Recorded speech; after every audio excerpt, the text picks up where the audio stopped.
G'day listeners and welcome back to another episode of the Keeper League podcast. We're the AFL Fantasy podcast that doesn't talk about the superstars. We only talk about the lesser knowns and the players that are going to bring value to your draft and Keeper League teams.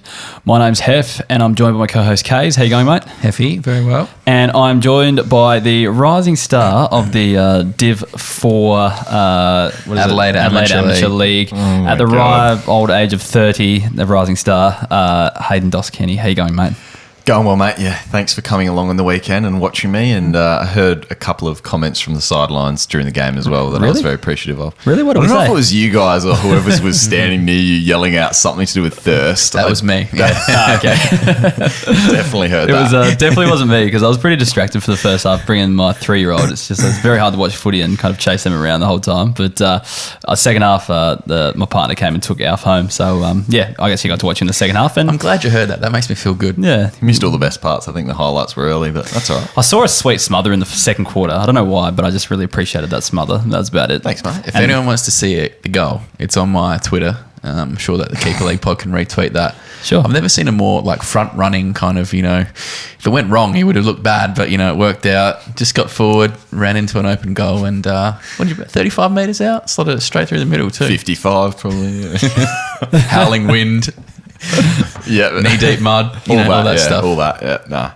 All right, move on, boys. We just had I don't actually get it. There's a comment just come through. It looks funny, but I don't actually get it. That hairline must be lining up on Max King this week. I don't know what that means, but yeah. A hairline. I don't know. Anyway, we'll leave it at that. But nice work on your debut, Dossie. It was good fun to go out there and watch you play some footy. Good to get back to local footy. Yeah, cheers, boys. Appreciate the support. So we've got a big week on the pod. Round 3 has just finished. We'll get stuck into the round rewind in a second, but we'll take a second to thank our sponsors, MANSCAPED. This month is Testicular Cancer Awareness Month, so that's underway, given that it's April already. But MANSCAPED's partnered with the Testicular Cancer Society to bring awareness to testicular cancer, men's health, and early cancer detection. So MANSCAPED is committed to raising awareness for the most common form of cancer in men aged 15 to 35, and support for fighters, survivors, and families impacted by testicular cancer as part of their We Save Balls campaign. So basically, the idea is you check yourself before you wreck yourself. That's their little slogan they've got going there. But yeah, just make sure you give yourself a good check, and you can do that while you're using your Lawnmower 4.0 as well, which Dossie uses on a daily basis because he likes to keep himself pretty clean down there. But Aerodynamic. Yeah, exactly. He needs it for the footy, mate. Yeah, I know. Yeah, so it's something to do with the skins he wears as well. I think needs it for the chafing. Did you try the anti-chafe balm instead of the skins? Yeah, no, I tried them. No, I better try them out. I still haven't got there. You still haven't got there? Yeah, you might not need those skins anymore, mate. You can save yourself a bit of coin. I'll try them this week at training. I'll let you know how it goes. All right. But yeah, so if you want to get your hands on some Manscaped products, Manscaped will actually donate a portion to the Testicular Cancer Awareness Society. So yeah, if you want to get involved in that, head to manscaped.com, use the code KEEPER20, get 20% off and free shipping with the code KEEPER20, that is. And time to throw out your old hygiene habits, upgrade your life, become a better person by using Manscaped, apparently. So here we go. Yeah.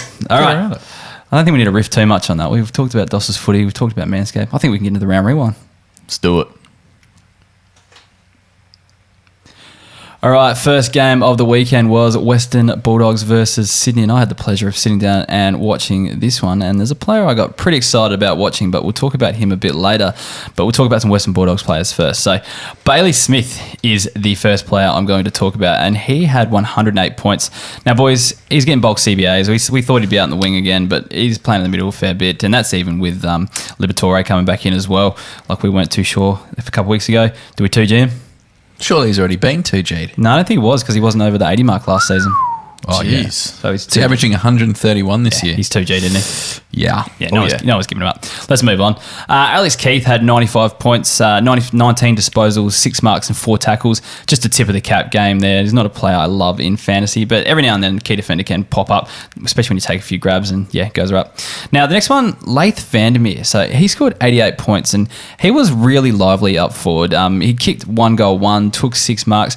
He always does a few little nice things here and there, and I think he was a bit of a classic play last year with a low starting price and earned a bit of money for some owners, if I remember correctly. Casey, you're pretty keen on him on the Waiver Wire podcast. Would you condone picking up Laith Vandermeer? I would in a genuine keeper league. I think he's a guy who just passes the eye test. Obviously, we know there's always the pitfalls of drafting, young Bulldogs players. Is will they ever get a crack in that midfield one, or in a good position? We know that they can get bevered at times too, but there's just something I really like about him. Works high up the ground, which is always great for a guy with that forward status. So I'm a fan. I'm a fan. On board the Laith Vandermeer. Yeah, I'd probably want to see him do it a few more times, but he just looks nice when he's out there. So yeah, he's just one to keep your eye on, I think. Look, here's the one I'm really excited to talk about. We're moving on to Sydney here. So boys, Chad Warner. No. Oh. The Lizard. The Lizard is the man I want to talk about. Nick Blakey, okay, so that's for those who don't know the nickname Lizard. Apparently it was named after the Men in Black character. There's one of them that looks like a lizard or something like that, and that's what his dad referred him to. So I actually looked it up, Men in Black Lizard, and it's more of a cockroach that it looks like, but it does actually resemble Nick Blakey quite well. So anyway, I'll have to look it up. He had 106 points, and he was the top scorer for Sydney. He's looking super at home in defence after playing on the wing and forward earlier in his career.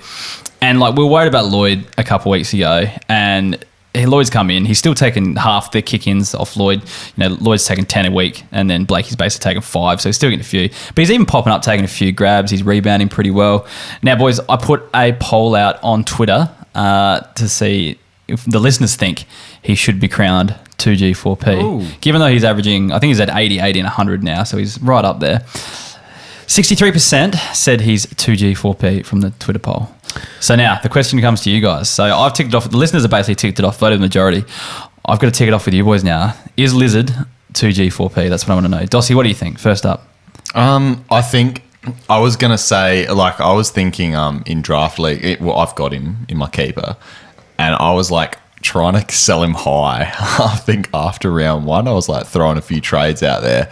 Nobody bit, unfortunately, because I do demand quite a bit from my trades. That's not surprising. But then, no, obviously he's popped the big ton as well, and I'm getting trade offers coming my way now for the Liz, and I don't know if I'll be taking it. But look at his. I think I was going to say can we wait a few weeks?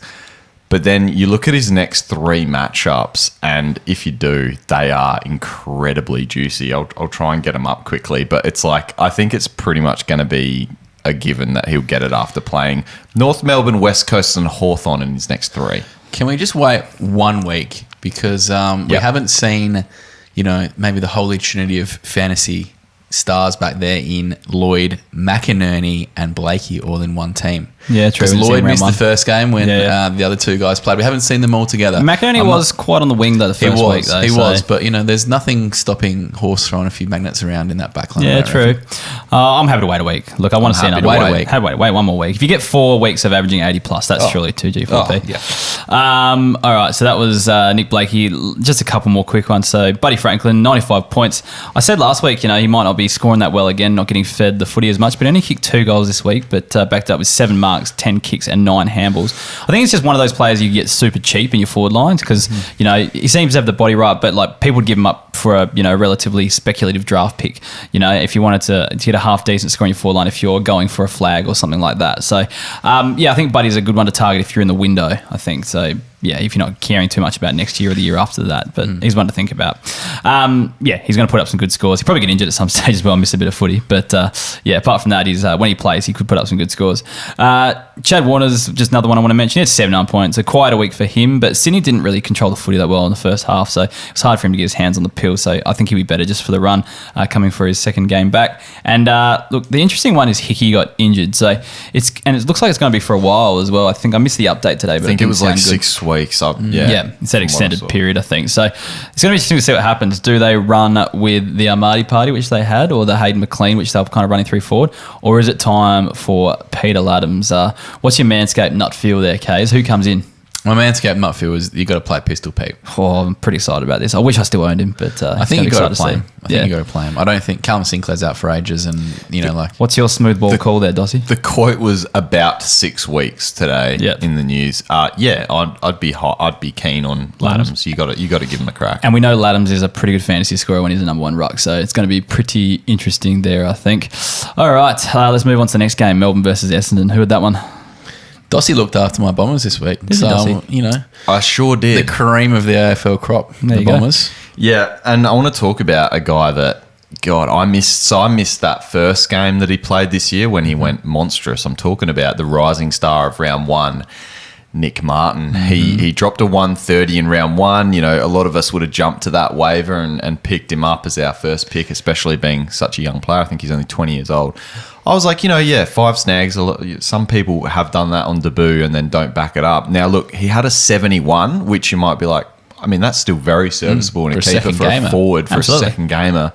But looking at him, like, he is seriously good. I was like, man, this guy, he gets into space like that was the thing that I best noticed of him. the most out of that first game. It's where he kicked all his goals. He's just almost a Dossie, just front runs and gets into that space for easy goals. Doesn't know where his man is half the time, but look, you guys might hate this comparison, but this is a reason yourself. why Yes, we I hate love. No, not to me. This is a reason I loved a guy like Fiorini. Like when he was coming up, he's not your typical guy that you'd be like, oh man, like, this guy's a gun or whatever, but he's just always there. Like you look up, who's open? Fiorini. Who's open? In this one, it was Nick Martin every time. And the person I think I actually compare him to closely at the moment would be like a Mitch Duncan, the way that he plays in that you just look up, it's like, Mitch Duncan, how's he open? He should be, like somebody should be on him.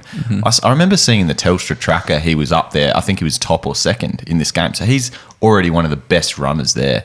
Yeah, I'm super high on this guy. If anyone drops him after a 71, like pick him up immediately. This guy's a stud. He went undrafted in a lot of leagues, and a lot of players out there you play waivers as well, so he's going to be a juicy mid-season pickup for a lot of leagues out there. Correct. I don't know what I don't think he even had that flashy numbers in the waffle or whatever last year, but I think his game suits AFL level. I'd just ignore that. He looked like a gun. So moving on, Jai Caldwell. Looking at him, he was one of the better scorers for the Bombers in this game, scoring the 91. Now, I just thought it must have been from the CBAs, but nay, he did not get the centre bounce attendances in this game, was still pretty low, but scored well, and you guys still pretty high on Caldwell for this year. And I own him, so I'm all in. Just worried about his ceiling. I'm worried about his ceiling. I'm not necessarily worried about his floor. I'm worried about his ceiling. Like, he's had a lot of opportunity this first 3 weeks and hasn't pumped out a 120 or something. And I think that's might have where I thought where he might have got to, at least in one of the games. Why didn't he? I just thought this game he was going to get that centre bounce bump. Like Merritt's out of the team. Yeah. So I'll talk about who they put in there in a second. But like, if I don't see him get more centre bounces this week, I'll be probably more concerned. But still a 91 with 6 centre bounces. Like, I will say that I was super concerned at the start of the season because we never actually seen him score in the 90s before, or even crack a ton before. Really, we saw him do it round one last year, but then get injured for the whole year. At GWS, he wasn't a big scorer. Yes, it was a deep midfielder, but I think it's just positive to actually see him put up, 100 a couple of weeks ago and then a big 90 again this week. I know he went low in week 2, but I think it's just reassuring to actually see him capable of putting up some half decent scores anyway. And given that he was one of the better scorers for the Bombers too, because it was a pretty low scoring game for them as they struggled to score against Melbourne as well. So being one of the better scorers in the midfield, the player that did get the centre bounce attendance bump and wasn't for a fantasy friendly role was to do a bit more of a countable job on Christian Petrarca was Andy McGrath, who's probably a guy that was 2G for P in the past, but I think he's sort of coming back into contention. He's just that guy that it's like, what do you do with him? Like, he's not scoring. We thought he was maybe going to get defender status and pop for us there. Now he's back in the midfield, but not scoring in that role. If he plays wing, I don't know if he can score as well. It's like, is this guy going to be in a fantasy friendly role or not? Yeah, after this tagging role, it doesn't look like it, that's for sure. Yeah. So worrying signs, I guess, for Andy McGrath. On the alternative, you could buy him low. Who knows? If you're high on him, now's the time. When Merritt comes back, he goes back to the halfback flank probably, and gets defender status. So it could be a great time to buy low. Really, if you're in the long game, if you're rebuilding, just buy low now. Unless he's super effective as a tagger, which would be bloody annoying. Yeah, quick tip of the hat to Sam Durham. I think he's a great player. I think not a great player. I think he's plays a great role for Essendon, so I think he could hold his spot, but he's just not a fantasy player, just a good player. Melbourne. Let's get on to Bowie.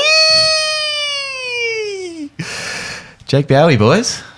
Well, not as good as last week. I was a bit disappointed that we didn't actually do a live stream last week and have the video clips up on TikTok and stuff like that, because I really wanted to film your reactions. But look, not as good as last week, but still looking pretty good there, old Bowie. 78. I put on a bit of a Twitter clip of his thirst. Oh, I saw that actually. Waving funny. his arms around. He wants the pill. He really wants it. That's some good thirst. He loves it. Like I said, I think he broke the combine record for standing vertical leap with his desire and thirst for the pill. So he's definitely keen to get that pill in his hands. Still a great play while Christian Salem's out of the team. Do you reckon that's something they could bring into the draft combine is just how thirsty they are? Just how much they demand the ball? Or it could be a valuable valuable asset for them for sure. We'll talk about that with my agent over the offseason if they want to bring that in.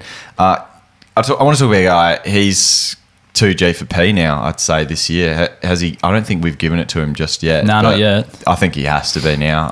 He's going to get defender status. I'm talking about Gus Brayshaw, the superior Brayshaw, on the pod. So, Jeez. Gussie, 20 marks. That's big. He's not going to get 20 marks every week. I know He's not. but he's not going to score 150 each week either. And look, Salem out as well. We That's talk the other about that. thing. That's a huge thing. But at the same time, he's going to be one of the better defenders this year. For a keeper league, he's going to go 80 to 90, and that's 2G for P. Do we hold off until he gets that defender status? Surely Is it this week? Yeah, round 3. Yeah, Ultimate Footy will do it on Wednesday. They reckon it's definitely going to happen? I reckon it's probably going to happen, but I'm just questioning. Yeah, It's that's happening. 2G So for P. Ultimate 2G Footy, in then. Yeah, let's 2G it. He's 2G. Going to have to wait a little bit longer in AFL Fantasy to get that defender status, which could be a bit annoying, but yeah. Let's talk about Trent Rivers is just my last one. So another defender, obviously.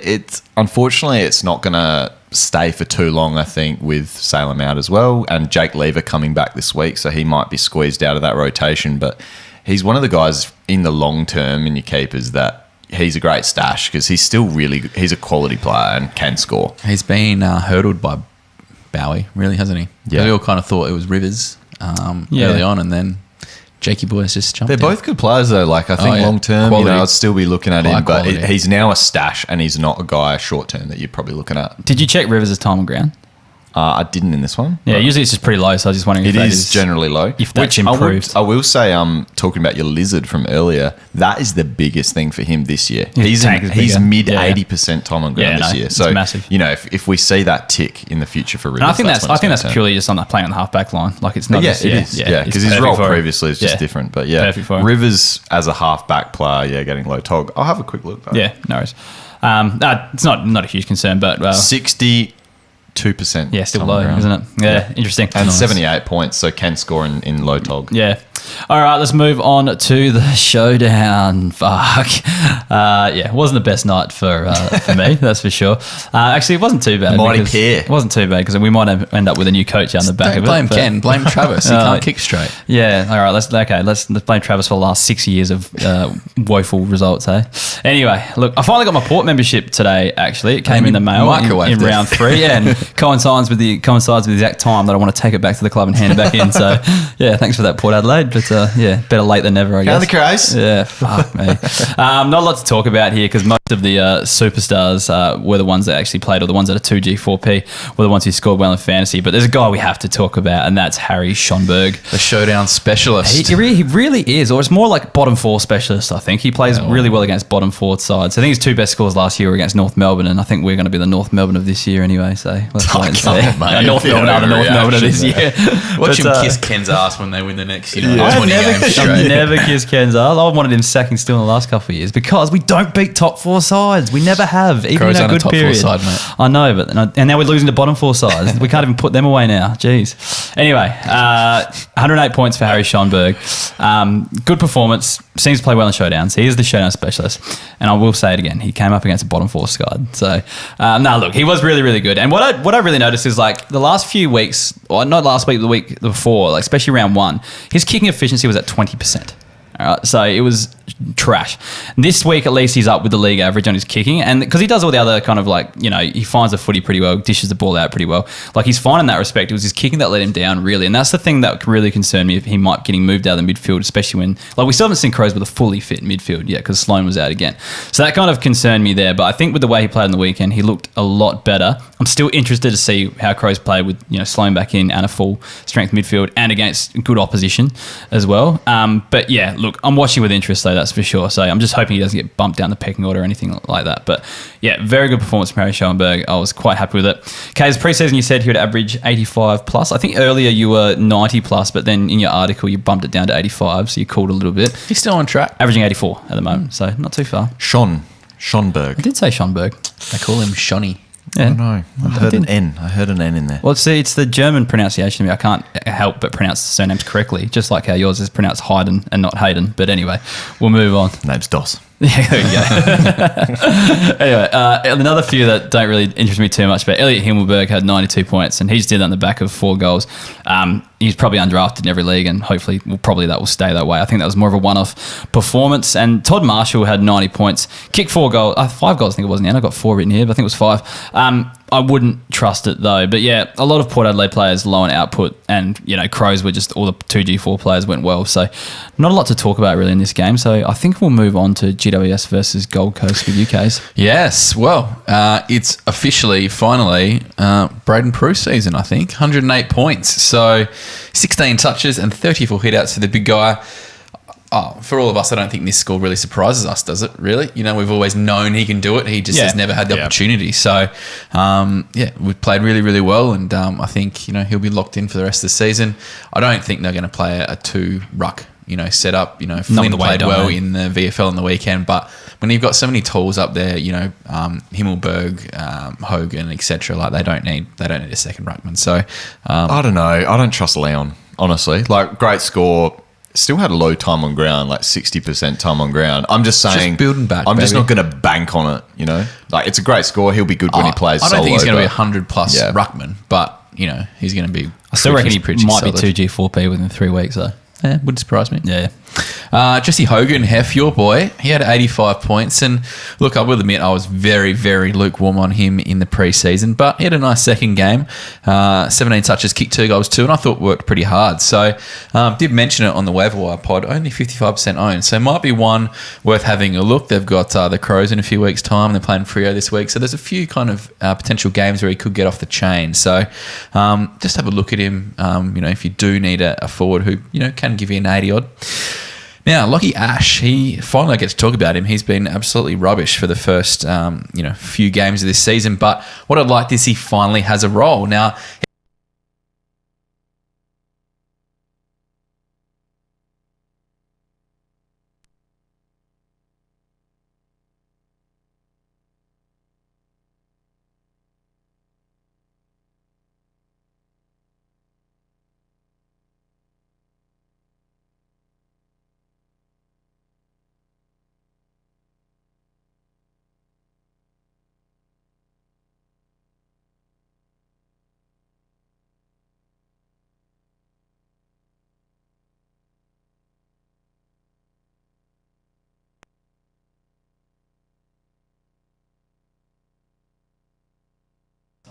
I don't think we missed much, but check Wait, 1 for 2. stream, We're it's back. Sorry, streamers, our audio interface just died.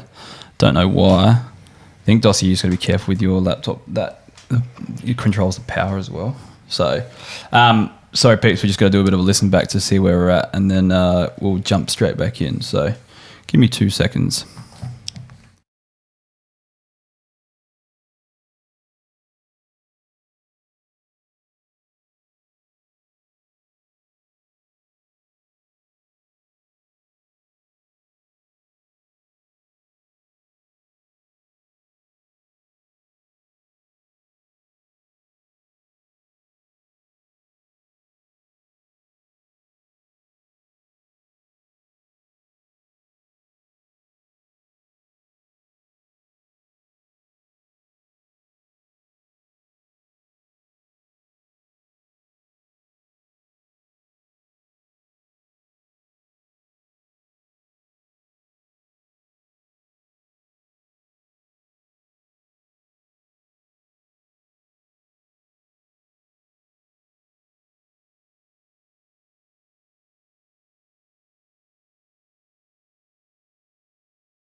All right, I think we're back. Cool. All right, ready?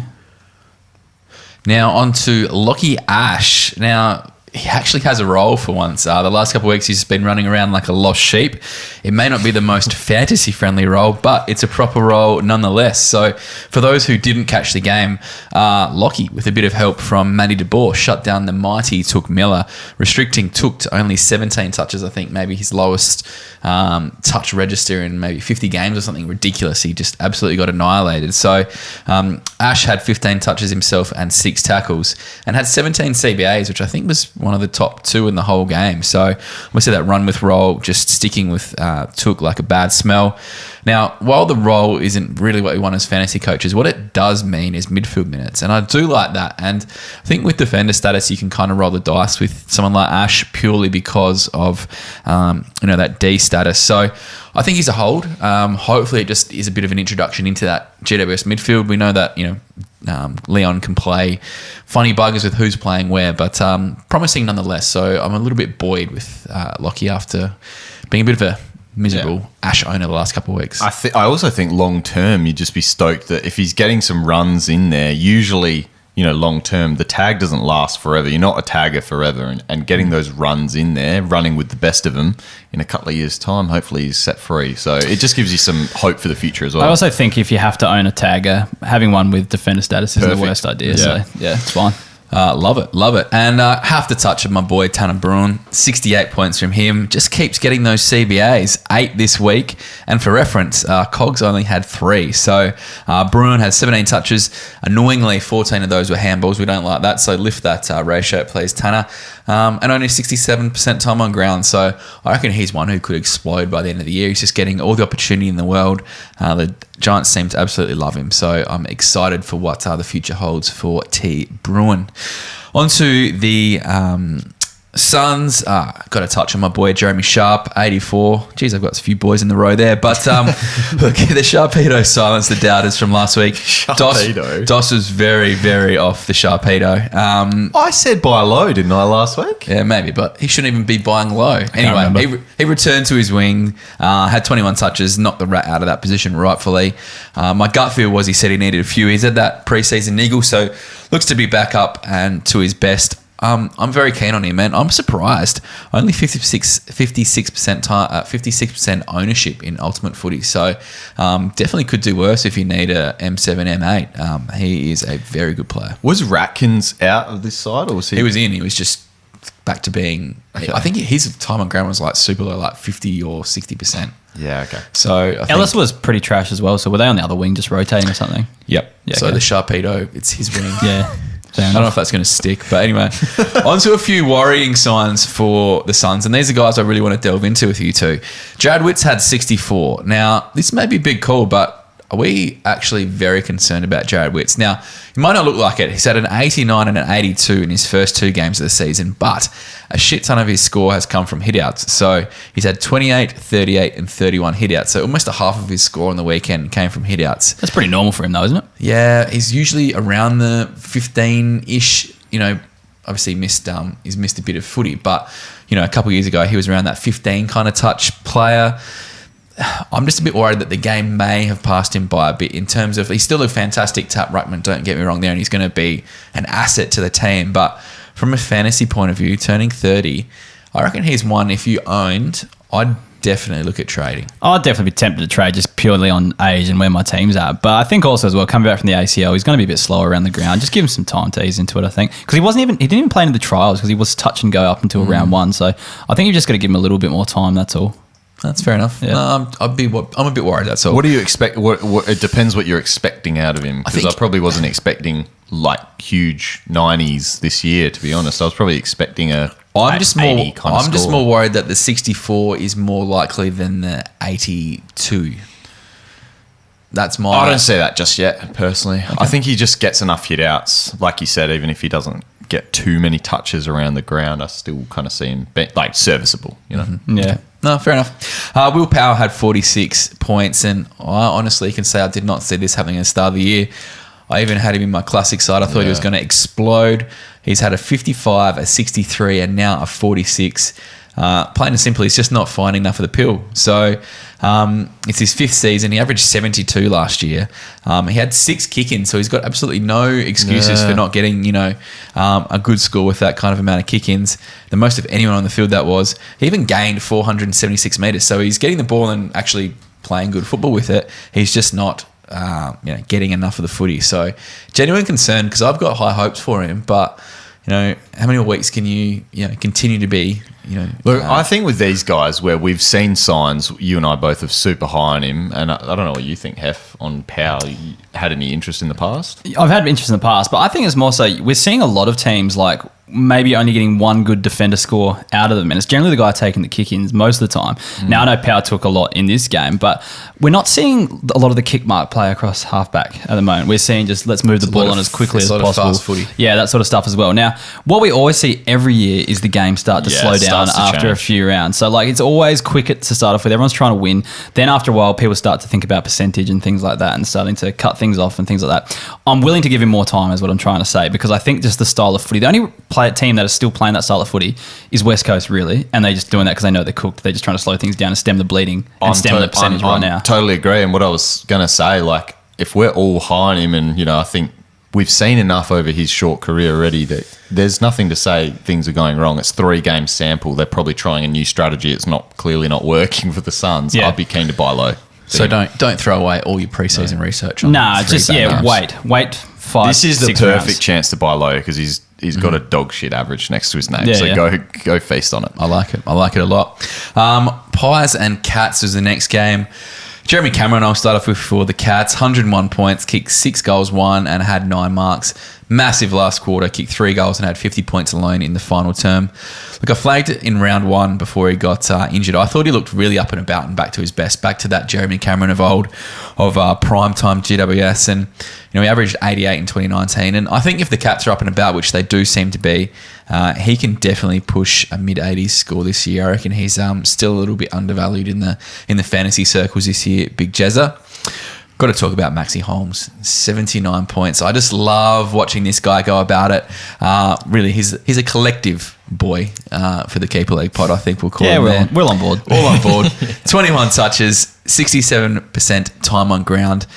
I just keep being impressed. So what I liked the most about his game on Saturday night is he impacted the game late. So when the game was on the line, they were chasing down that deficit. They were kind of get past Collingwood. It was where he kind of stepped up. So he had 9 or 10 touches in the last quarter and actually did some really good things, hit up some targets inside 50. So he was only 51% owned on Saturday night. That's only risen to 53%. So I'd be getting on board quickly with that centre forward status.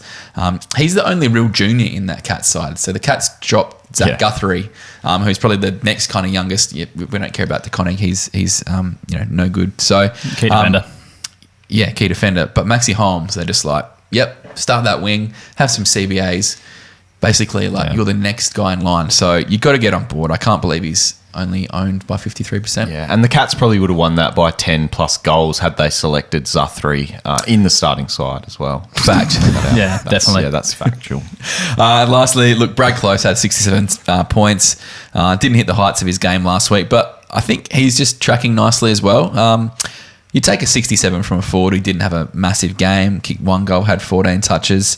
I can't believe he's 81% owned when someone like Maxi Holmes is 53% owned. But look, I'm happy to monitor. You have one big game and early season and they jump on. But I like what I'm seeing with Brad Close, so just want to monitor it for the rest of the season. On to the Pies. Jamie Elliott, he had 98 points, 26 touches and 2 goals, had a heap of CBAs, 11 CBAs in fact. Actually had 4 more than Patrick Lipinski. So worrying signs. Yeah, he's kind of playing that Jordan De Goey-ish, switcheroo role in there, which they did flag in the preseason. So it's good that McRae has stuck with his guns there. He had a 78 against the Suns this year. I reckon if you're contending, he's one you should target because I don't think the owner, unless they're contending as well, is going to be too committed to Jamie Elliott long term. He's late 20s. And the Pies are playing pretty fantasy-friendly footy, so I reckon he's worth. You might want to do it this week too, because with De Goey, missing time. Yeah, absolutely. So he should have more. Might get a huge bump this week. I like it.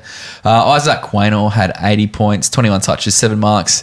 went at 86% disposal efficiency. The commentators were absolutely frothing on how good he played, and he actually did. He played really well, definitely one of his best games, and he got the Pies up and about early, especially. So he's always a name that's on a lot of coaches' fantasy radars. I know he's probably got a bit more of a super coach game, which probably hurts him, but fantasy coaches are always quite high on Isaac Quainer. However, I'm not. I think he has a ceiling that just is not that good. He's very consistent, don't get me wrong.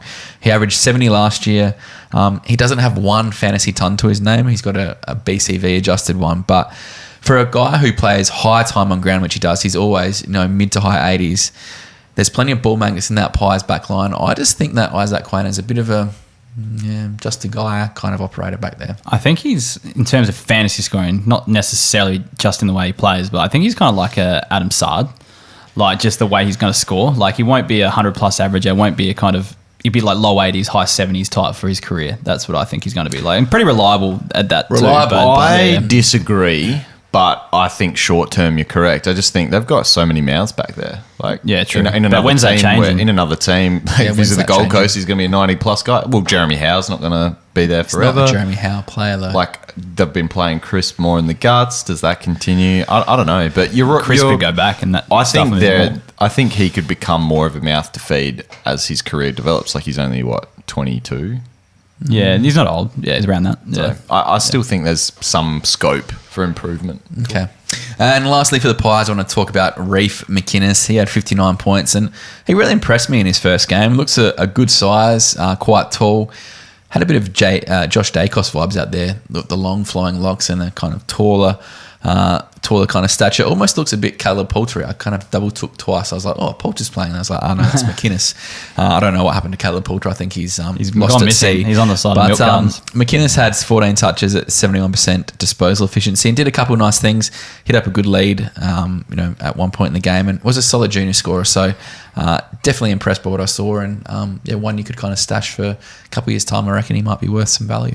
All right. Dossie, you had the pleasure of watching the Brisbane versus North Melbourne trouncing. So, and what a pleasure it was. Heff. It was a great game of footy to watch. Actually, can we actually tell the story? You were actually booked in to watch the Collingwood game, but Dossie got on the frothies on Saturday night, and Kay's usurped him and said, well, if Dossie's not watching either, I'm going to watch this one and you can catch up the North Melbourne game. So I had a couple of frothies, but I actually finished off the night with 3 back-to-back 600ml water bottles, which, the H2O was always very nice. A good option there, Dossie. Backed them up, yeah. How'd you feel the next day?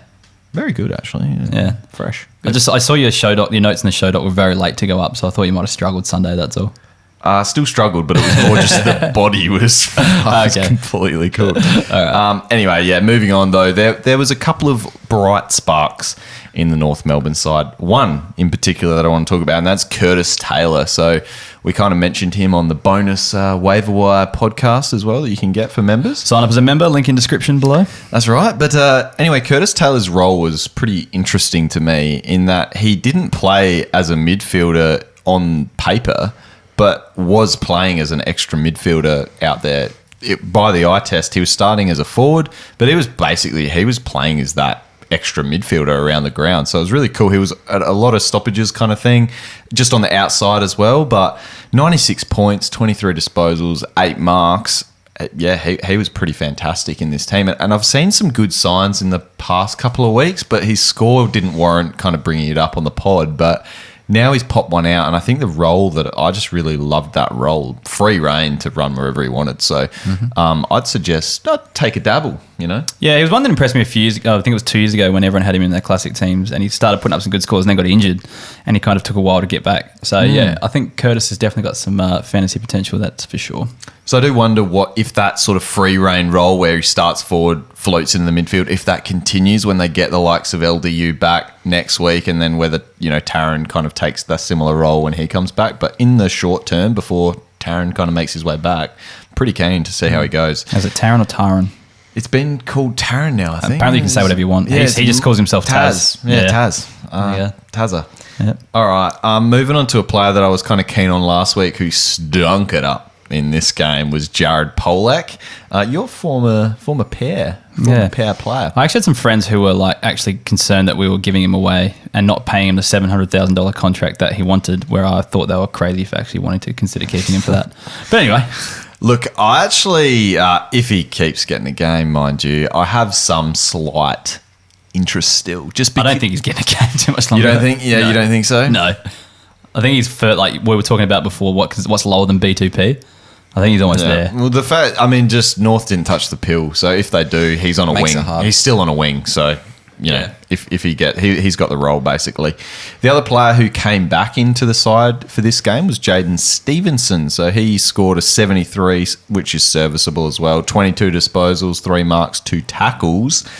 And I wonder, did he get a few centre bounces as well? I'd have to check on the centre bounce attendances here. So, yeah, he managed to get 12 CBAs in this game. So that's really good signs for him. Again, there was players missing from the rotation, but I think that's got to be his role going forward, is just that bit of mid-time to get him involved, because playing as a forward, sometimes he can just go missing a bit. From memory, it all came in the second half as well. So, like, I reckon he was just not in the game at all, Yeah. and they just chucked him back So in. They're like, go and switch get it a up. kick, son. Like, Yeah. that sort of thing. So yeah. I hope something like that continues going forward, because it's really his pathway to being relevant, I guess, again.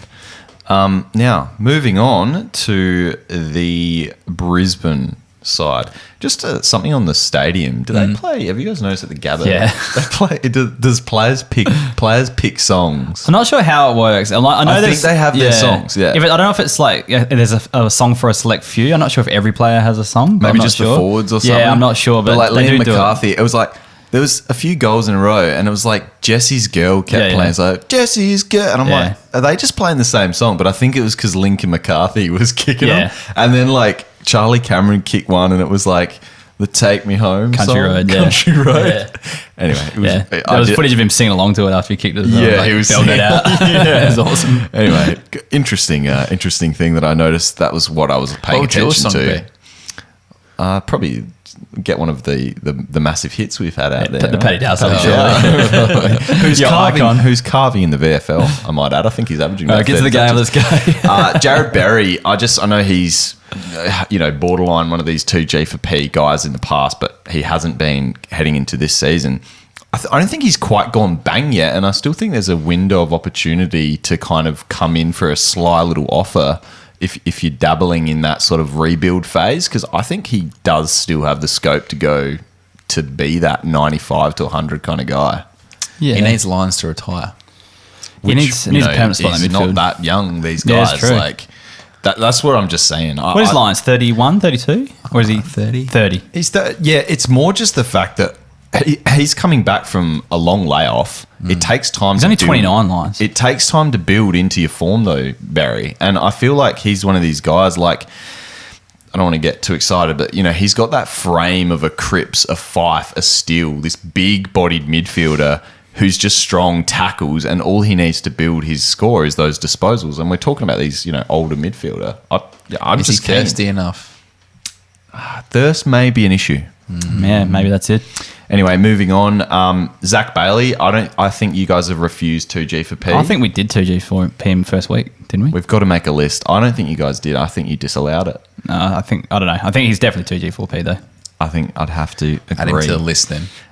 This favourite list. And the It's a last hypothetical person list. I want to talk about, just from the Brisbane side of things, that you could talk about all the forwards who kick snags and turned up every week, but one consistent role that seems to be there week in, week out is Darcy Fort, just getting that ruck time in for them. He had 15 hit-outs, kicked a goal, 11 disposals. He played better than McInerney in this game as well. So And McInerney's rubbed out this week too. Yeah, He's so he's suspended. rucking solo. Yep. Funnily enough, he played for Glenelg, I reckon, Darcy Fort, before he got drafted to Geelong. Centrals, I reckon. Centrals, one of them. Yeah, Centrals. Anyway, he was actually a very good scorer in Yeah, the Sandford. it was huge. So it's not he was really surprising. consistently looked at, and then he just never got a gig at the other previous clubs he was at. Yeah. So. Yeah. He's worth a look. Just a consistent role, because obviously there's huge scores here. And they're so- definitely going down that 2-ruck path. That's very much. Yeah, they're playing him every week. 100%. Absolutely. The Blues v. the Hawks. This is one hell of a game on a Sunday afternoon. I thought the Hawks were going to come back and roll them. But tell you what, boys, Chankuth Giath. I don't know if that's how you say it, Heff. Yeah, that's how you say it. Sick. Yeah, you know Anyway, he was basically the reason the Hawks got back into the game. 27 touches, 570 metres gained. His run and drive was ridiculously good. Just really not sure about his actual defensive prowess, but man, he's great to watch. I reckon he'd be close to 2G 4P. Very close. One more because he did have the down week last week. So you got to back it up a few times. He's such a good player. Yeah. Speaking of such a good player, it's Dylan Moore. He's officially 2G for Pete Heff. I'm not hearing any pushback. I'm not hearing one bit. I don't know. Like he was playing on a wing for most of this week. Was he? He's not doing that every week, is he? He's a high half forward, man. But he was starting on the wing. Like he was actually every He scored wing. 111, 75, and 109, and he's your forward. Yeah, but I'm saying like every stoppage he was starting on the wing in that second half. I think so. I don't know. Like, is that role going to be I think consistent? you're confusing with Harry Morrison. No, Harry Morrison number 1, Moore's 13. He was on the wing. Watch the replay if you don't believe me. He just runs up and down. He's just a fucking workhorse. God, if he's on the wing, I'm even more keen. But I'm just saying, is that going to continue each week? I felt like that could have contributed to a bit of a high score. That's all. He doesn't matter where he plays. I He can love play him. half forward, He's one of our joint boys. I love him. don't hate him. Like I'm just saying, that's just the only thing I'm throwing out there. How many? Look at the forward averaging ranks, man. Like, Yeah, I know. let's have a look. I'm saying it's good. We'll just move it. Like I'm not saying like this is not How 2G can he not be quality. 2G for Pete? Because it's early days. It's Hawthorn have played like three pretty lowly sized. Carlton are not, but they played really well against Carlton. We haven't seen Hawthorn stink yet, or I don't think we've seen a true reflection of where Hawthorn's actually at. So I'm just tentative of that. That's I'm all. actually like, what do you mean? Carlton aren't that bad, man. No, they're It's not. good. But like they're also a team that's kind of like have traditionally been bad, and they're kind of playing on a fair bit of emotion right now. He's I think the as well. ninth highest averaging forward in the game. Yeah, I'm not saying he's not All the right, caliber. hang on. I just want to wait. That's if Blakey's not getting it, Dylan Moore's not getting it. Settle, essentially. guys. Settle. I've got a pathway to reconciliation here. Yeah. Kays gets to watch every Hawthorn game from now on, and every week Dylan Moore gets mentioned until he's 2G for P. Yeah, I'd just like to see one more week. That's all I'm saying. Who are they Yeah. playing this week? I'm keen. Yeah. I really love him. He's so No, good. I'm not doubting it. I just want to give him one more week, just because there was that 75 in there against Port Adelaide.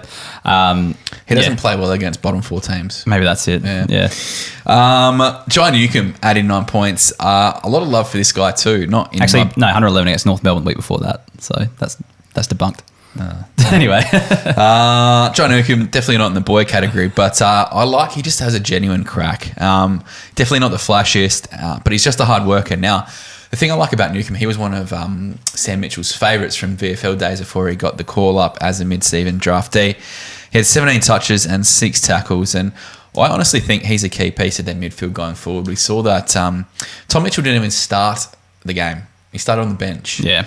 He hardly had any CBAs. Titch had 10 and John Newcomb had 11. So if that's not a little bit of a movement to the future, I'm not sure what is with that. I'm loving the midfield. fact he's marking. I just didn't know he kind of had that ability to get out in space. Like the disposals aren't super high at the moment, but 6 marks, 6 tackles. I think a couple of weeks ago he had 5 marks. Like he can actually It's take that nice spread. He works hard, and he's that in and under guy who's kind of adding a bit more kind of outside game to his repertoire. Heff, yo, talk to me. William Horatio Day, Okay. 91 points. Yeah. Welcome back. Great return. Welcome back. Just adds poise to their back line, and they do need it back there. Look, considering his interrupted preseason, it was a really, really good first game. He didn't look like he'd missed a beat at all. But just want to maybe be a little bit cautious to owners this week. We've seen that a couple guys come back, first week score really well, have a bit of second up blue. So I'm not saying he's not going to be good. I'm just saying. Also, Scrimshaw out for a fair while though. Yeah. Just the Hawks backline was massive all across the board too this week. Changuth Jath came from a 37 last week to go 110. Like Sicily had, I think, close to 100 or 100 as well. It's their whole backline carved up. They play a good fantasy friendly kind of style back there too. I just wonder whether that's Carlton though, letting him have a few kicks back there as well. Yeah. Possibly. A couple other youngsters, Josh Ward and Connor McDonald, both had 63 and 64 points respectively. Ward did some really good stuff on the inside. He had 19 CBAs, so if that isn't a kick in the guts to Titch, I don't know what is. While McDonald was really good at times and played a bit more outside, a bit more wing, kicked a nice goal too. So I can't see both of those guys missing a game this season. I think they're going to invest a lot of time into them. They'll get games into him, and that's the reason why Mitchell's not scoring as well. Ward had the they're most CBAs. Yeah, that's it. It's like they're just fully in development mode, and they're just sharing around those CBAs. Like the thing is though as well, like will some of these kids tire a little bit as the season goes on, and then you see some of those guys kind of pop back up a little bit more. But yeah, we'll wait and see. Lastly, just a bit of a warning, I think. Connor Nash had 67 points, and I'd trade him out ASAP if you own him. I think if there's any interest in him, get him out. He's just not up to the level, I don't think. Disposal's poor, lacks some footy smarts. The only thing that was going for him is he was basically playing second ruckman at times. But I think with Hawthorn's lack of big key forwards, it's really only Mitch Lewis, and he had an off day. Then like Jack Gunston's playing basically second tall. So I think they need to play with big boy out, especially if Maxi Lynch comes back from his concussion issues. I think it'll be Lynch and Reeves going at it. Just on the ruck thing as well, I agree with you. Connor Nash is just not getting the midfield role we thought he'd get at the start of the year, and so like none of them really are. And he's a big bullocking kind of, you know, Mitch Robertson style dude. He's a bash and crash guy. He's not a effective user of the footy, and I don't think Mitch will like that. But I also heard another podcast, can't remember which one, there's that many that I listen to these days, but there was something about the second ruck and being a forward, so part-time forward, being the biggest myth in fantasy scoring ever. And I actually did some research, and there's no real good ruck, like forwards that play on the ruck that actually score well in fantasy. It feels like they're kind of caught in like this some sort of purgatory in between land. But you always think about it. They go in there, get a few CBAs, an extra 10 points to their score. But there's not a lot out there that are actually that good. But I think if you have two genuine ruckmen, it's different. Oh, yeah, definitely. Like, Connor Nash is going to keep that role anyway, so it doesn't matter. I was just commenting on the ruck might be the only thing going for chopping out. I think it is the only thing that's going for him. Because he's not even going to add that much. That big body. Cool. On to the Blues. Heff, can I 2G4P Matty Kennedy? Wait, did we do it last week? No, you told me no because the Fab Four weren't all playing together. You did say that. Maybe that's why. Yeah, but yes, we can. And guess what? He's better than all the other guys. He's awesome. He's the Fab one. Yes. He is basically the Fab one. 16 CBAs. Chera only had 10, and he was a bit down, so I'm not sure if he's got this, COVID hangover, if that's true. He didn't look really But also up having to it Freo a bit as well, like he'd get pushed out to the wing at times. He was definitely more outside of you. Yeah, no, a bit too. Chera still had 10 CBAs, but he was definitely catch you later, and it was Georgie Hewitt and Matty Kennedy. You probably worry about Chera's role too, with Paddy Dowder yet to come back into the side as well. Moving on. Zach Williams, 98 points. Talked about him the other week too. 27 touches, 20 of those kicks. He was on kicking duties all day. One of my favourite ones is, when like Nick Newman walked over to take the kick in, and Zach Williams just said, No, Nick, that's my footy. Pulled rank there. So he looked back to his best. Haven't seen that since basically, GWS glory days. So he is back. I'm all in on Zach Williams this year. Also, Kaz, in the Podcasters League, I forgot to set my team, and I didn't actually put him on the field, but I got a sneaky feeling, and I went down to the Oracle by 10 points after not setting my team. Oh no! Oh dear! That's very. I thought I was actually going to get up without even Looks setting like my team. Delsey's undefeated there too, by the way. So am I. How good is that? Oh, he's too. Yeah, I was up until I lost before I forgot to set my team this week. The boys. But anyway. Lastly, Charles Curnow, 72 points. Said it last week. He looks back to his best. 3 goals, 1. Only the 10 touches, but he looks fit and confident. I think he's that kind of key forward who can just regularly impact the fantasy scoreboard. So very, very keen on Charlie. All right, let's move on, Dossie. Yeah, on to the Saints versus a Richmond game. And bit of an interesting this game. We got Saints got up in the end, but a few fantasy relevant players in this one for our keeper leagues. And I just want to touch on, I'm trying to remember as well, I've got a terrible memory, this is why we need the list, but do we 2G for P Gresh yet? No. All right, so he's too good for the podcast in my opinion. Are you guys on board with that? What did he score this week? An 86, I think it was. What's he averaging? Because he went low the week before. No, he's up. He's up. Is he an 80 average forward? But he's purely playing midfield. He's gone 99, 76, 86. That's not even anywhere near Dylan Moore level. I don't know. Look, but it's still, like it's 2G4P. Poor man's 87. Dylan. What's going on? Because Dylan Moore is like he doesn't have the role that Gresham's got. That's the thing. Like Dylan Moore's played 2 bottom 8 sides, and he's then playing Carlton. it better.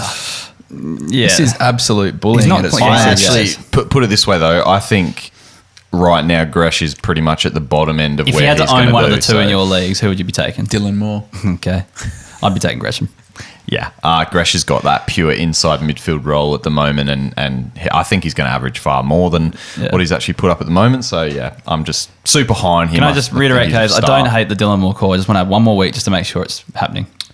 We're not concerned that like Jay Gresham's 24 and has never really done much. Yeah, 24 but, is no, but He's for been the injured first for like a whole bunch bit. of years, Yeah. he was playing as a forward. When he finally got that midfield explosion, he played like a few games and then got injured. So Yeah.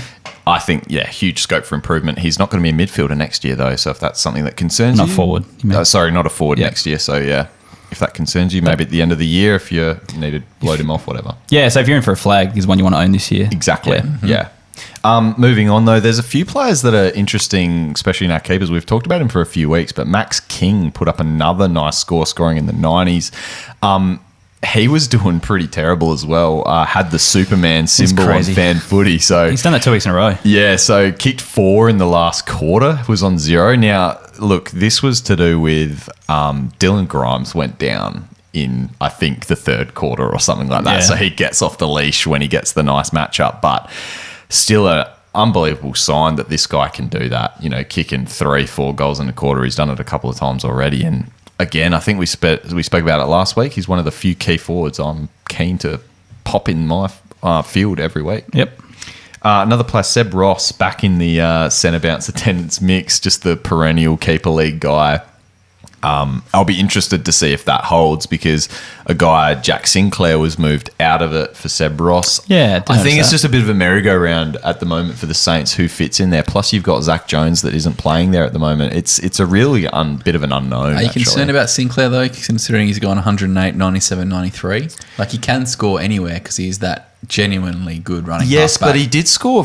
He's no spring chicken either. I think he's No, 27 years 27, old, yeah. and he averaged 79 in that halfback role last year. So, do you offload a guy that's not going to play that midfield role?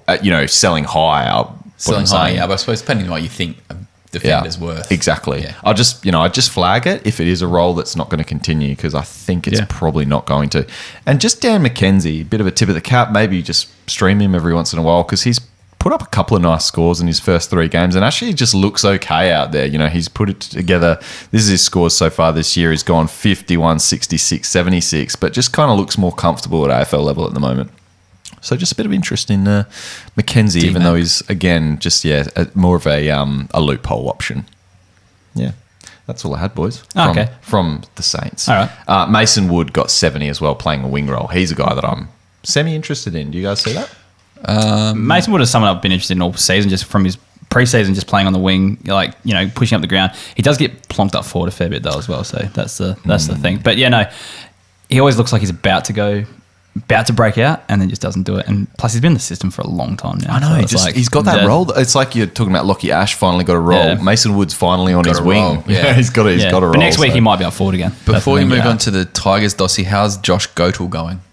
Yeah, look, he's a key defender this year, so it's going to be a roller coaster at times. But no, Josh Battle's doing fine. Josh Goetl, look, he had one down week and he'll bounce back. It's tough because he's a genuine utility.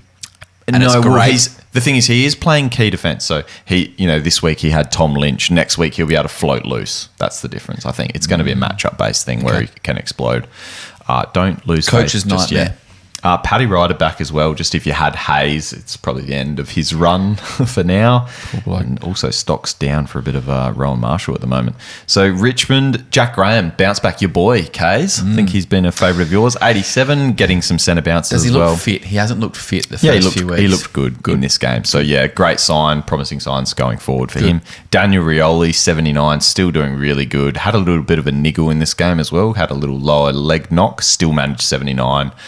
As a defender forward, he's a great pick this year. And Thompson Dow. Here's a big one. Thompson Dow, 23 disposals, 78 points.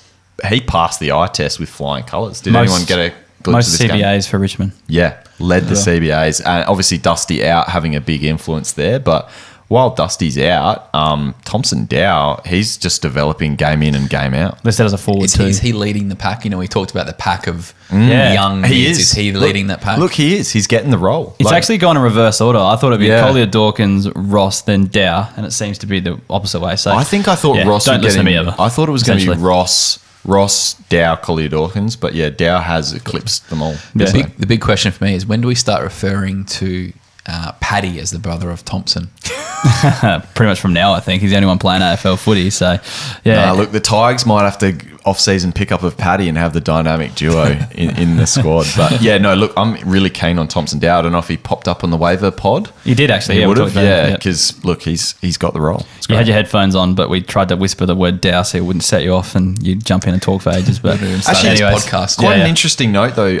Liam Baker moved into his traditional backline role late in the game as well when Dylan Grimes went down. So just look at the lineups this week because he's kind of been a risky field option. If he's named in the backline, I'd be looking at playing him this week. Yeah, he can score better when he's playing back there, yeah. for sure. All right, last game of the round, West Coast versus Fremantle. Bit of a shit show, but we'll find some fantasy players in there as well. We'll start with West Coast. So just a few interesting things I thought about. So Shannon Hearn, he's a 2G4P player, but he's one to target in trades if you are going for a flag this year. If the guy who owns him isn't in contention, but you'll get him real cheap, I think, because, again, they'll just be trying to get whatever they can before he retires from him. So he's one you could really pick up quite cheaply, I think. Now, Patrick Naish was playing on a wing, and he scored 90 points, and he was just finding the footy running up and down the side of the field there. So real handy scorer so far this year, and is forward eligible, has forward status as well. So, Kaz, you look like you're dying to say something about Patrick because Naish. I own Patrick Naish. I think I took him in my last pick of our home league.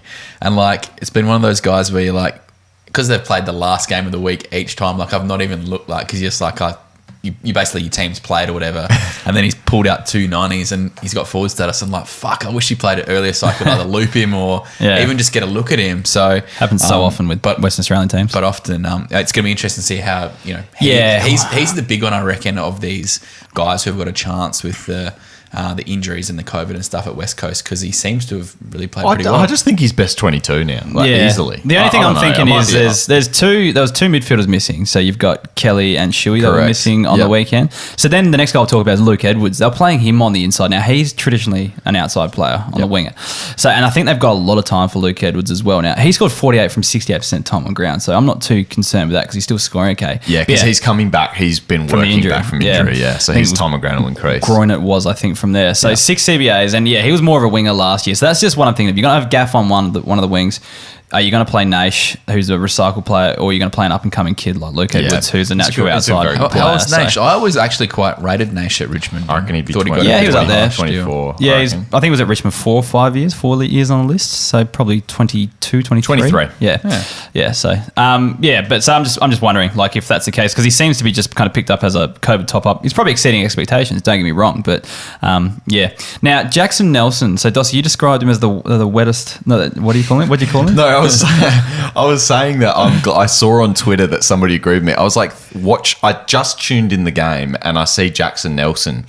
He's drenched head to toe. And I'm like, oh no, this is a wet weather game. This is it monsoon season in WA? And then the next player I look at's just bone dry. I'm like, hang on a second. The tap, Jackson Nelson, just sweating it up. Yeah, pretty sweaty man out there. But, do you know why he was sweating so much? It's because he was tagging Andrew Brayshaw. Yeah, and he was running him around. just trying to chase after him all day. So he did a pretty good job in the first half, kept him pretty low, and then couldn't keep up with him, so shifted him to a wing, and Brayshaw got off the chain in the second half. Still managed 95 after having stuff all in the first half. So Brayshaw was definitely a fantasy gun, but he's 2G4P, obviously. Another couple of Fremantle players, we'll move on to them now. So Blake Acres, I don't want to talk about him too much because I just don't trust him. Every second week he seems to pop up with a decent score, but he had 110. The thing is, he just looks like he's got a wing spot locked down at the moment. So he's only listed as a midfielder anyway, so it's not too much to get excited about, but he looks to score okay when he's out there. Geordie Clark had 87 points out of defence. These are just the kind of performance I think we're expecting. We're starting to see a few more of them now. Made some poor decisions, I will say, not passing to the next man on your list. Heath Chapman is the next man on the list. Now, Dossie before the show was complaining about how much Jordan Clark burnt Heath Chapman. Oh, mate. So he was on 82 points, early in the last quarter. Was open so many times. I think Clark burned him a couple of times. He actually, what I was going to say is, Chapman sprayed Clark for not giving him the pill. A sign of thirst, I would say. Our spray is definitely thirst. But look, he was back in defence, Chapman was this week. He spent a little bit of time at forward at the end of last week's game, so we thought that might be something to be concerned about, but went back in defence this weekend. Chapman just works so hard to try to win the footy. He doesn't always win it, but he just gets into spots and he kind of runs really hard to get to the spots where he can win the footy.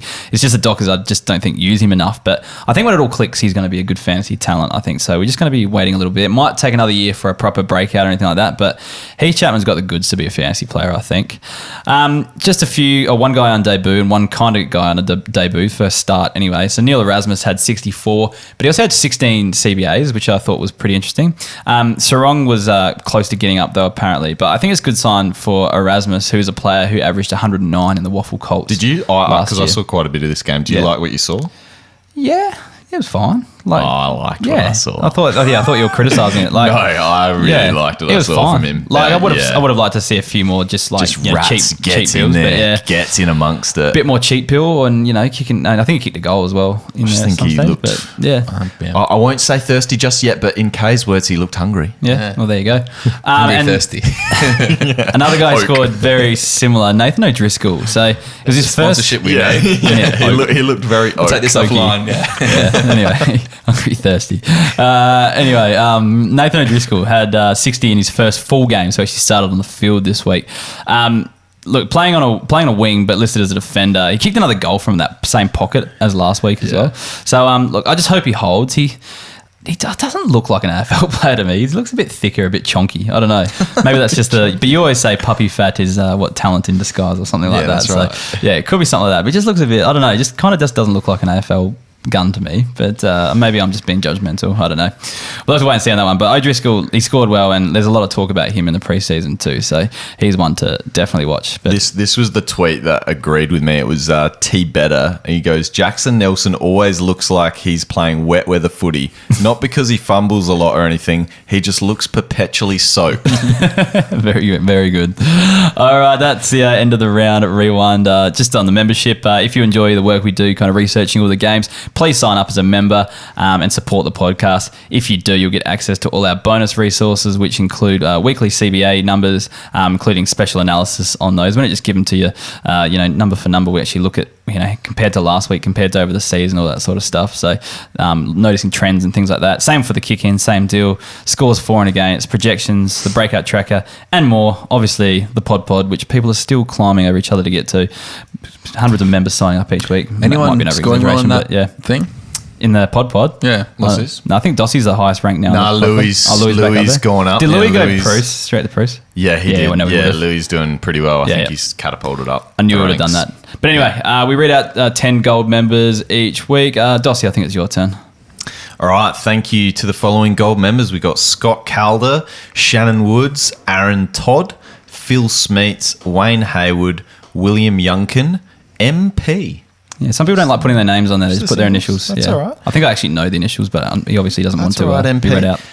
Andy Del Pazzo, Andy Del Pozzo, Nick Miller, and Tim Whalen. Nick Miller, I believe, is Miller time. Miller time, yeah, there for you go. sure. So gold member. So what's that? Former number 5, was it? Yeah, number 5 in Yep. the Classic Yep. a couple of years ago. Good fantasy player there, signing up as a gold member. Just what we like to see.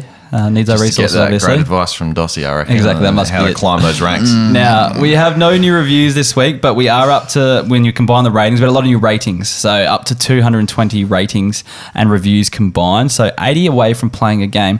Now, Dossie, I was a bit worried that I wouldn't be able to get a game at the old Kenilworth Footy Club, but having a look at your B grade on the weekend, didn't kick a goal against mate. Walkerville. So, And then C grade forfeited. and the C grade forfeit. So And I how'd might, your A's go again, mate? no, I'm just saying, I might actually get in for a chance there. Hey, we all know our good clubs about how strong your B and C grade are. All I'm saying is there actually might be a chance of me playing some footy, actually getting a game somewhere if I did decide to, if we do get the ratings up, that's all. We'll see. I don't think my name's I'm on the outer anyway. There's a line through my name at Kenilworth just because I never turned up again after my first Right, you training. might have to go skulking back to the Cats, mate. Oh, well, I don't even know if they'll have me, to be honest. Anyway, let's move on to listener questions.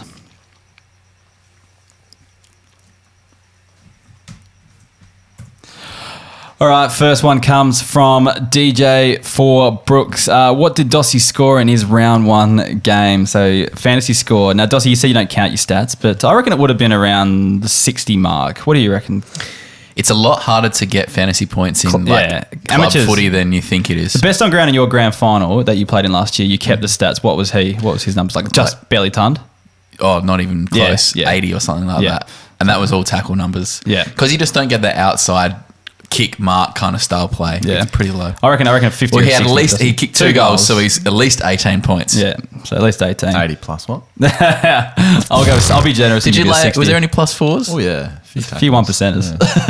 They don't get You points. guys are though. supposed to be counting the stats. I think you boys were Oh, we were too having in a few awe. betties. We were too in awe of the game. Yelling out, he's not thirsty enough. I wish that At was. that point I you wish that weren't. was the reason why I didn't count. But anyway, at Bagels 4, is Thompson Dow just a guy, or is he a diamond in the rough? Getting plenty of opportunities with CBAs. Diamond in the Yeah, rough. I reckon so Yeah. too. Tappy 21. We talked about what's happened to Will Power, just playing a different different game style. No chip mark footy in defence, really, and moving the ball on too quickly at the Gold Coast. I do stick by buy low. Yeah, so do I. At Dynamite Dons, now Will Day is back. Scrimshaw is gone for a little while. What do you see Day's output at? I reckon at a minimum, he averages low 80s. Yeah, I don't think it would change too much from what we saw. Jarman Impey came back through the VFL on the weekend too, so he's another piece of the puzzle to add back there. So many halfbacks. We talked about this pre-season. But Scrimshaw's going to miss for quite a while. I think he broke his scapula. Oh, okay. Yeah. So he's probably out for 8 or 12 weeks, I think. Yeah, I think an 80 average this year for Will Day. I think your third year, you should be putting up those kind of numbers, I reckon. If he's not, then yeah. Coming back with a 90 is so impressive It's so after good. that time out. Yeah. At Isaac_WF, who is a good mid 4 I could target on the cheap? Playing Rao at the moment, but could really do with someone who is a safer 95 plus. So who's, I don't know. Is that a classic question? No, because I don't know. No, I think it's kind of targeting in trades. That's Targeting all. trades. Yeah. Low. Who's that kind of mid 4 range? I'm not really sure. Could you target? I don't know. Could you target like a Lipinski or because you'd probably get something for that flight for Rao, but is Lipinski more safer than Rao? I don't know who. Maybe James Warple looked alright on the weekend. Could you target someone like him? I don't know. Footy. I don't know if he's safer. He's not safe. 95 though. Yeah. Jai Simpkin, or you go a bit older, like a. You won't get a Simpkin. Or you go maybe like a Pendlebury or someone like that. Yeah, get defender status. Maybe like a Hugh Greenwood as well. Yeah. I don't know. So he wants to dump Rao. Yeah. Just pop him down the order. I wouldn't dump Rao, but yeah, like he says, playing Rao at the moment could really do with someone who's safer, 95. So yeah, I don't know, maybe a few of those, and it's hard to think of something like that on the spot. That's all. Jason Beck, will Eli Smith have to be traded to get a game? I'd say yes. I reckon that midfield role's too deep and he's too low in the pecking order. At Sven85, I know he's too cheap for P, but what's with Tom Mitchell? CBA's down and possessions down. Too good for the podcast. We've said it 100 times. Yeah, but, you still have any new listeners? They're gonna know. Yeah.